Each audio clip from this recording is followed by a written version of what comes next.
ఆ అప్పులన్నీ మీరు వడ్డీతో సహా చెల్లించాల్సిందే అంటున్నారు లీలా హర్మోజీ ఆంత్రప్రెన్యూర్.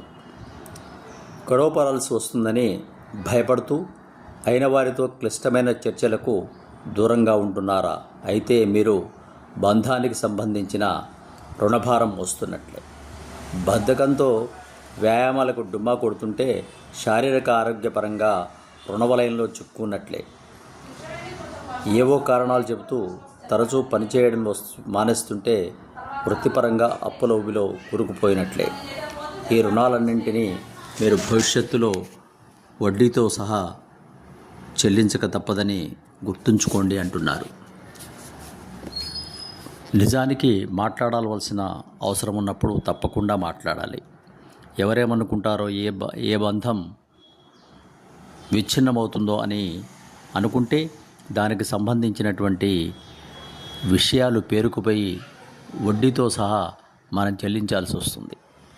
అలాగే శారీరక పరంగా మనం బద్ధకించి వ్యాయామాలు కనుక చేయకపోతే భవిష్యత్తులో వచ్చే శారీరక అనారోగ్యాల పరంగా వచ్చే రుణవలయంలో మనం చిక్కుకోవాలి.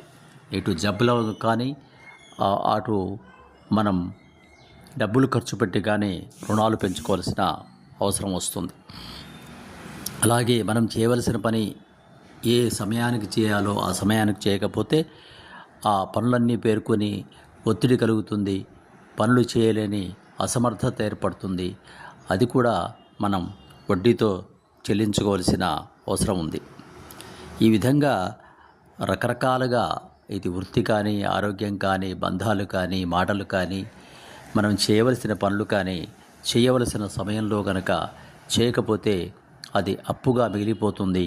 ఆ అప్పు చెల్లించేటప్పుడు దానికి వడ్డీని కూడా చెల్లించుకోవలసిన అవసరం ఏర్పడుతుంది. కాబట్టి ఎప్పటి పనులు అప్పుడు చేయడం, బద్ధకించకపోవడం, అవసరమైనంత మాట్లాడడం, ఎప్పటికీ అప్పు పెట్టకపోవడం, అప్పు పెట్టినప్పటికీ తీర్చడంలో చాలా నిబద్ధతను పాటించడం చేస్తే జీవితం అప్పుల వలయంలో కుప్పలు తెప్పలుగా కుంచుకుపోవడం జరగదు. అప్పు ఎప్పటికైనా ముప్పే అని తెలుసుకొని అప్పు చేయకుండా ఉండడానికి ప్రయత్నం చేయండి. అప్పు చేసిన తీర్చే విధానాన్ని మనం ముందుగానే నిర్ణయించుకొని అది చేసే ప్రయత్నం చేయండి. ఇటు ఆరోగ్యం, అటు పని రెండింటినీ సమయం చేసుకో.